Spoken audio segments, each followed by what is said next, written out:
SFI Rajasthan आज उपायुक्त कार्यालय शिमला के बाहर एसएफआई द्वारा प्रदर्शन किया गया। हम तमाम लोग जानते हैं कि पिछले कई दिनों से प्रदेश का जो युवा जो लाइब्रेरी के अंदर अपनी पढ़ाई करता है, विश्वविद्यालय के अंदर अपनी पढ़ाई करता है या कॉलेजों के अंदर अलग अलग जगहों पे अपनी पढ़ाई करता है, वो सड़कों पर है। वो सड़कों पर इस बात को लेकर है कि ये प्रदेश की सरकार पिछले दिनों जो गेस्ट टीचर का फरमान लेकर आई है कि आने वाले दिनों के अंदर स्कूल के अंदर जो टीचर भर्ती किए जाएंगे वो गेस्ट के तौर पर भर्ती किए जाएंगे, उसके खिलाफत जो है उसकी खिलाफत पूरे प्रदेश के अंदर युवा कर रहा है। पिछले कल भी यहाँ पे एक प्रदर्शन हुआ था, उसके अंदर भी एसएफआई शामिल थी। आज एसएफआई अपने स्तर पर अपने बैनर तले जो है प्रदर्शन कर रही है और हमारी ये मांग प्रदेश सरकार से है कि ये जो प्रदेश की सरकार बिना किसी तैयारी के आनंद फानन में इस नई शिक्षा नीति को लागू कर रही है, क्योंकि जो गेस्ट टीचर का जो कॉन्सेप्ट है ये नई शिक्षा नीति की देन शिक्षा क्षेत्र के अंदर है, जिसको बिना किसी तैयारी के बिल्कुल अनडेमोक्रेटिक तरीके से मोदी की जो एनडीए 2 की सरकार थी उसको लागू करने का काम उस सरकार ने किया था।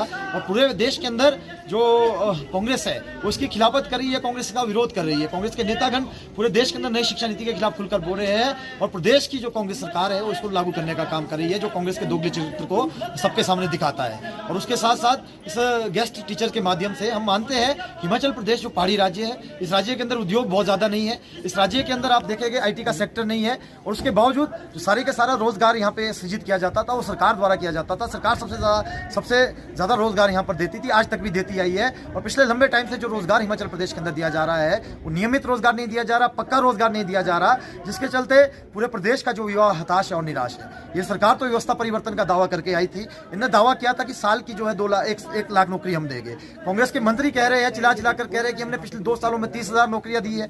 हम ये मानते हैं कि 30,000 नौकरी का दावा भी इनका झूठा है। हम इसका आंकड़ा मांगते हैं कि अगर आप उसका आंकड़ा दीजिए, पर नौकरियां दी किस तरह से है? नौकरियां दी है आउटसोर्स के नाम पे, नौकरियां दी है टेम्परेरी रोजगार के नाम पे। तो हमारा ये मानना है कि युवाओं का शोषण है। हम पहले से नई शिक्षा नीति की खिलाफत करते आए हैं।